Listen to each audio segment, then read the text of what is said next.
We'll start with a big announcement. We launched Money, Power, and Politics as a weekly show. Now as the campaigns heat up, we're expanding to a nightly show. Starting Monday, July 18th, we're moving to Monday through Friday at 11:30 p.m. And we'll still have a highlights show on Sunday night, so that's 6 nights a week. And it all kicks off Monday, July 18th. That's the same night as the Republican convention, so we'll kick this all off live from Cleveland. And in the meantime, I want to show you the kinds of things that we're working on with some of my favorite segments from the past few weeks. We'll start with Charlie LaDuff, who spent a week traveling across I-4. To the Daytona 500, side by side, bouncing off each other. Unbelievable. I think it was Denny Hamlin. The morning after the spectacle of the Daytona 500, the people have gone, the turkey buzzards have come, and Danny and Becky clean the toilets. It's not an easy job. We did it before. Oh, you do it every year? Yeah. What do they pay? I don't know. Yeah, Minimum minimum wage. wage. Yeah, I think it's $9. No? 767. 767. Wow, I didn't know that. Well, I gotta find the dumpster, man. Economic refugees circling toward the drain, wanting to vote, feeling like there's no one to vote for. So you think he's yelling help? Yes. All right, what is your There's gunshot. It's the anniversary of the killing of Trayvon Martin. Teenagers in his neighborhood do what the adults will not: talk about it. So, you're about Trayvon Martin's age, right? Yes, sir. You feel like that could happen to you? Possibly. That's why I don't stay out too late. You just because you're afraid? No, not really. It's just because my mom tells me to. What do you think? Well, it's just mainly about color. You don't really see white people getting beat up or shot or like harassed, so I think it's about skin, but I don't see a difference. The I-4 corridor, one of the fastest growing, most diverse swaths in America. Here, it's all about jobs. This country is not a country anymore, it's a business, you know, and everybody's on the chopping block because you agree with that? Well, yeah, I do. I think that a lot of us are just kind of operating out of fear in this election cycle, just trying to figure out who's not going to make the worst decisions for us, right? Exactly. Disney created the town of Celebration from scratch. After the real estate collapse, this realtor now pitches the American dream to foreigners. And so right now at 3.5% to 4%, it's free money. So why wouldn't you? If you could go out and buy a home right now, why wouldn't you go out and buy a home? Free money's a realtor's friend. Absolutely. Go out to be American and spend it. Absolutely.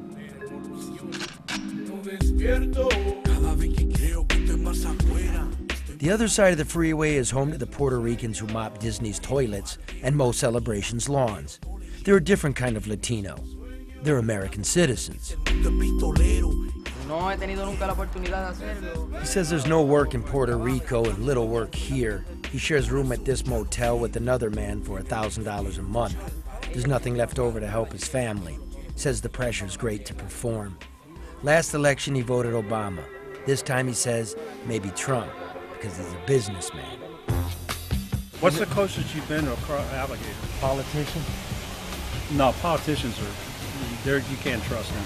These you can trust somewhat. Hello, man, and we're coming up back here. Hey, run these ways. Anything for a story, I suppose. Go on, Mark. Easy peasy squeezy. This place blew my mind. 50,000 senior citizens living behind the gates. A Viagra Valhalla. They vote conservative here, but every night is like Woodstock. Just a couple miles down the road, they're also drinking beer. A few come here asking for votes.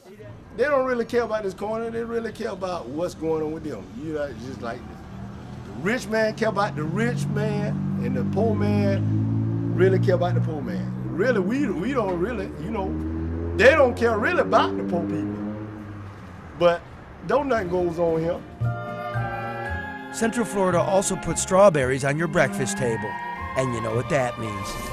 Well, it'd be nice if the Americans right here would come out here and do the job I need done. But if I can't get Americans here to do this job, I need a means to bring in people from another country that want to come do this job. And I'm not for sending all the ones back that has been in this country for 40 years, and just because they're here illegally. Yeah, they broke the law, ain't we all? On the outskirts of Tampa, right off MLK Boulevard, you're greeted by the world's largest Confederate flag. You're reminded this is still the Deep South, and some things die hard. We feel in Florida threatened. The white Southern man's on the run in Florida? No, we're not on the run. We're in the closet sometimes, but when they can have a chance to speak out, for example, this election is coming up, we put that flag up to make sure that they understand that we're here and we want to be heard. We'll have live results as they come in Tuesday night. We'll be right back. And clear, 2 minutes back, Craig. Dude, that's a trip. What did I just see? That was Florida. That's Central Florida. And so goes Central Florida, so goes the state, so goes the nation. It really looks like America. It does. And you know what I see? One, they don't care 2 bits what we say. They don't. They're picking themselves. And 2, it's not so far apart. We're not down the toilet. We have issues, but we can fix it. Nation's biggest swing state will vote March 15th. Yeah, well, anyway, pick a winner, Florida. We're counting on you. Nice. Got a bald spot? No. Okay, man, talk. I thought I got sunburned. It's real nice. Coming up in our humor segment, we'll mock the politicians from both parties by working them into the NFL draft. And Marissa Lynn will join me for the play-by-play as the picks come in.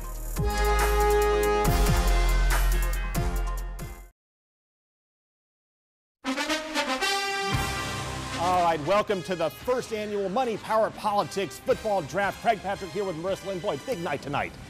Very big night. This is always the biggest night of the year. You know, teams are looking for players that are going to help them win championships. And they're always looking to find that next Andrew Luck. But what we're finding and hearing now from the White House is that he may not be the gold standard anymore. Nope, not anymore. It is not Luck, it's James Flacco.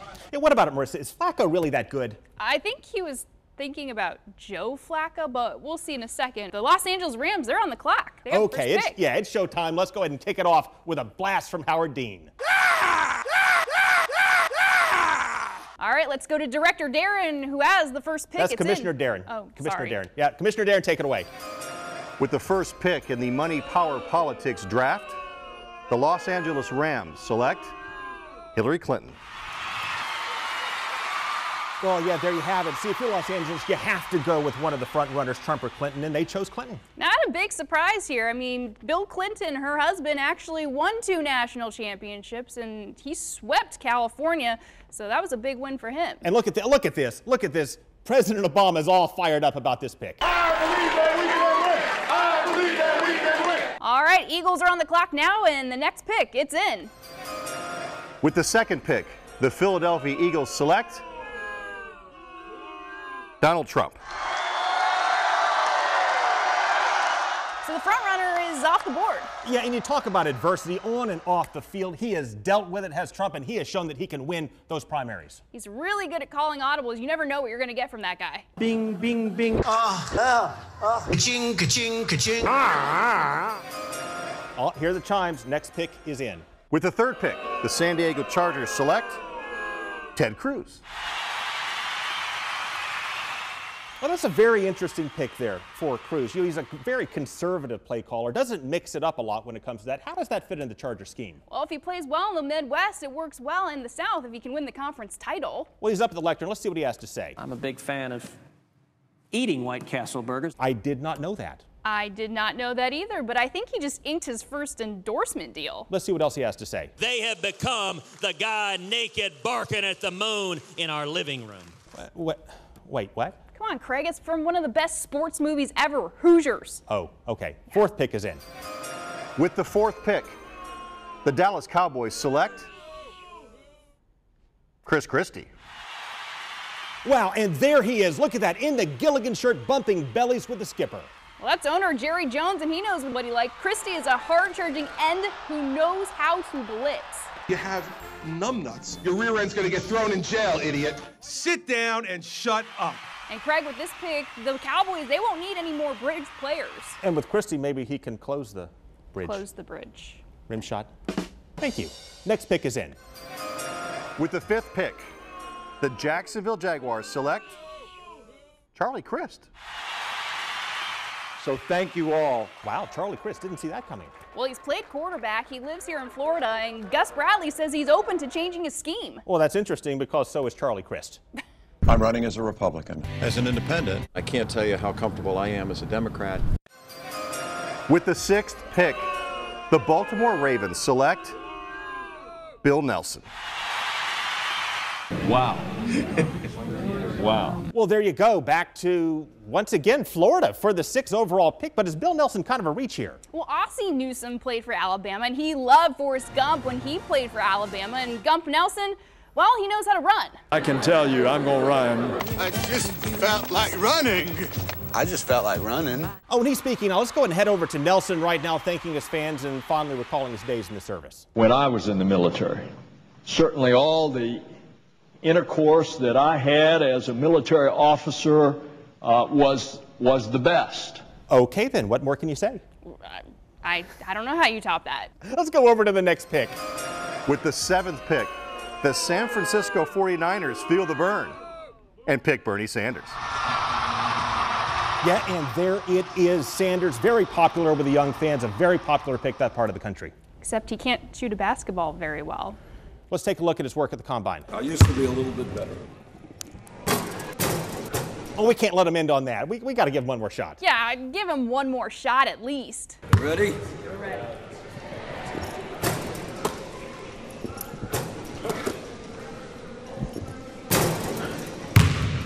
Yeah, I think he could be a bit of a bust, at least on the field. Yeah, let's go to Commissioner Darren with the next pick. With the 8th. There we go. We got Darren. We got Darren. Oh, yeah. All right. Let's try that one more time, Darren. Try to say that with a straight face. With the 8th pick, the Cleveland Browns select Boris Yeltsin.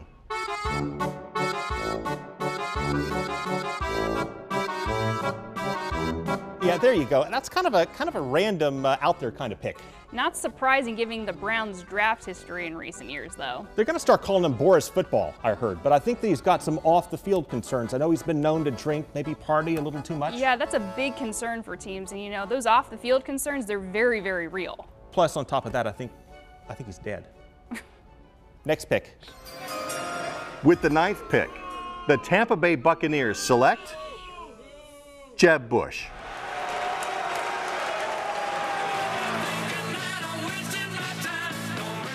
Yeah, Marissa, I didn't really see that one coming. Let's see a show of hands out there. Who think that was a kind of a weird pick?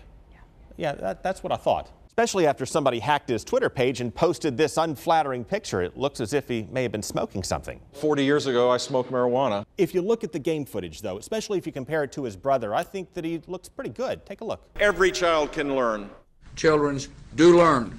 A smart energy policy. We need an energy bill that encourages consumption. I visited over 400 Florida schools. I hear there's rumors on the internets. Well, that'll fire up the crowd. Let's see how Jeb brings this one home. Please clap. All right, coming up, we'll convert the 2016 race into a series of children's books.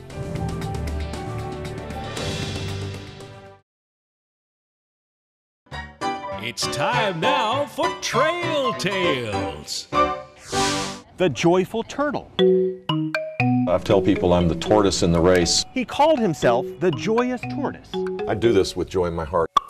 But then he got taunted by the hare. Let's say he's president. The turtle thought that hare was silly. But as the turtle's hopes dimmed, people started making fun of him. You know what's happening to Jeb's crowd, as you know, right down the street? They're sleeping.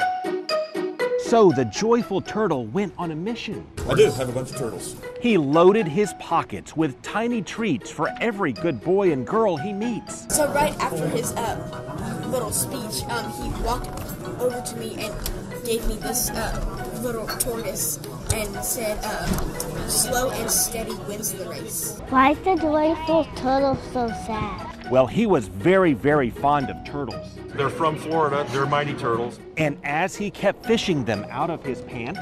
Let's see what I got here. I got the little baby Jesus, got my rosary beads, and I got 3 turtles. It made more people laugh. Jeb Bush carries tiny toy turtles in his pocket and hands them out to children. And it's a little bit sad. But the joyful turtle knows how the story ends. This is a long haul, and slow, steady wins the race. Then he remembered it's just a children's story, and he's in a real-life fight.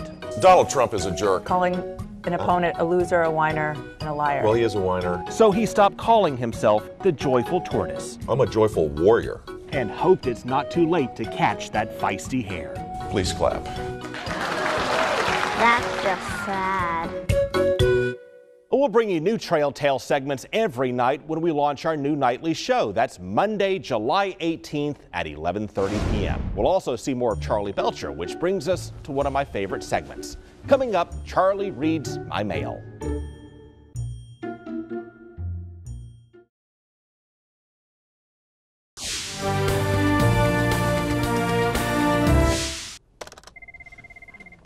Hello, this is Craig. Yeah, Mr. Trump? Yeah, I'll be right there. Bye. Wow. He gets the coolest phone calls. Oh, look at that. He left his email up. Well, Craig's a pretty busy guy. I'll help him. I'll help him return his emails. All right, let's see. Craig, we regret to inform you that your request to be added to the Mr. T fan club has been denied. We've watched your show and just don't think it's a good fit. Ouch.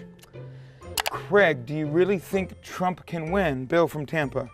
I happen to know the answer to that, Bill. Craig says if he gets the most votes, he will win. That's why Craig has his own show. Dear Craig, who do you think will be the Democratic nominee? Susan from Valrico. I've talked about that with Craig, too. Craig thinks it will be Sanders or Clinton. Doug says, thanks for explaining all this stuff, Craig. You are the best. When it comes to explaining stuff, I don't know about best. He's good. This one is from Gunther. Mr. Patrick, rah-rah for the media left me cold. It may be true journalists work very hard, many in dangerous situations, to get realities out. What Mr. Patrick omits is the management, the editors, who are mandated by their sponsors to censor out vast amounts of critical information. You raise a good point there, Gunther. I mean, they really let me say whatever I want to. For instance, you know what I really think of this station? I think it's... Right? I mean, you know where I'm coming from. Moving on. Craig, please contact me immediately. You've been named as the beneficiary in a will of a Nigerian prince. Just email me your bank account number so we can transfer the money to you. Well, since Craig's not here, you are getting my bank account numbers. Sorry, Craig. Looks like I win that one.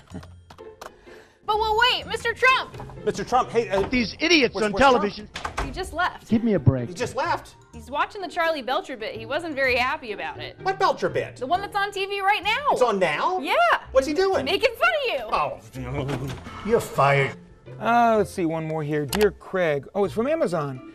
Your order has shipped. Season 2 of Cagney and Lacey on VHS should arrive by Monday. That's a gift. Oh. Meg Foster, isn't she great? He really should get a DVD player. So... I was just helping you. I know you're busy. Sure. Got a mailbag there, and I thought I'd go through it for you. We're trying to go through the gaffes of the week, too. You want to help me out with that? I'd love to. How about this guy, this conservative congressional candidate from Virginia? He posts a screenshot of his webpage, but he forgets to X out of the porn tabs at the top of the browser. Oh, any man with a computer should know how to delete a history. Okay, speaking of history, option 2, President Obama's commencement speech. Yes, I didn't see it. Well, he basically said just don't go out and say a bunch of dumb stuff. Oh, but I think he has done that. Take a look. Ignorance is not a virtue. It's not cool to not know what you're talking about.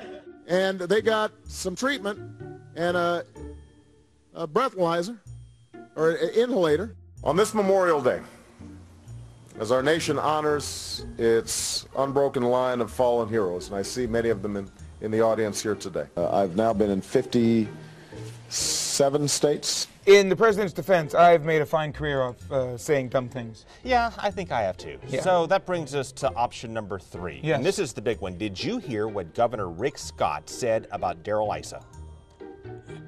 Darrell Issa? Yeah, the congressman from California. Boy, Rick Scott, you would think that they're on the same page, the same team. Right. They're both Republicans, but he said some really terrible things about ISA. Really? He knows we have to build up our military. He knows we have to destroy ISA. Oh, I think he's talking about ISIL. I mean ISIS. ISIS, ISIL, ISA. But not, but not ISA? No, I think the terrorist group. Oh. The terrorist group. Well, that explains ISA's response when I asked him about it. Are you stupid? Well, those are three good choices, but speaking of stupid, I think my vote has to go to gaffe number 1, the guy leaving the browser up. Yeah, that's my vote for the gaffe of the week. Well, we want to know what everybody else thinks too, right? There you go, and the best way to be a part of Craig's mailbag, and maybe even I'll read your comment, both pro or con. You can like us or hate us. We just appreciate you watching. You can find us on YouTube. You can find us on Twitter, on Facebook, and you can even email Craig directly. There it all is, right there on your screen. Memorize it. Remember, the show plays again on YouTube. We'll play it a couple of times Saturday. Craig gets paid every time it plays, so we try to play it a bunch here on Fox 13. Charlie, thank you for your time. Thank We're you, going to sir. have you back again and again and again. Thank all of you for watching, and we will see you next week.